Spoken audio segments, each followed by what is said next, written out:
A young couple, Emily and Jason, found what seemed to be a dream deal on a farmhouse in the remote countryside of Kansas.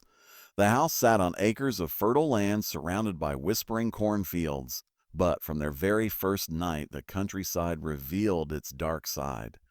As midnight approached, a scream pierced the silence, chilling them to their core. It wasn't an animal. It sounded human, distant yet painfully close. Night after night, the screams grew louder, coming from the fields, echoing through the walls, shaking their sleep.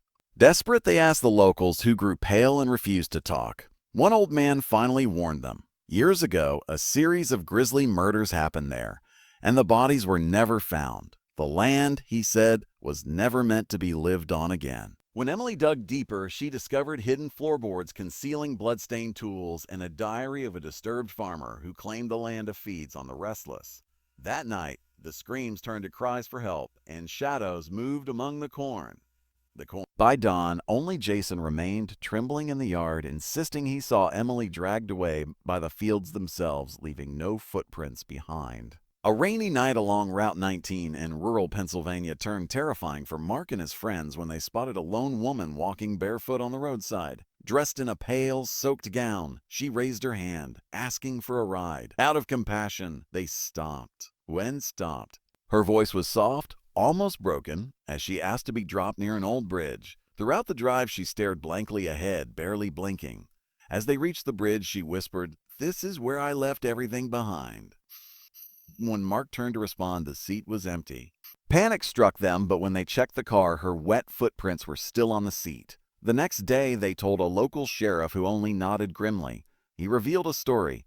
Decades ago, a young bride died in a car crash on that very bridge, trying to flee an abusive marriage. Since then, travelers reported seeing her hitchhiking on stormy nights, always vanishing before the bridge. Determined to uncover the truth, Mark returned days later and found a faded wedding shoe buried near the bridge's edge, still damp despite the sun, and a voice whispering, "Take me home."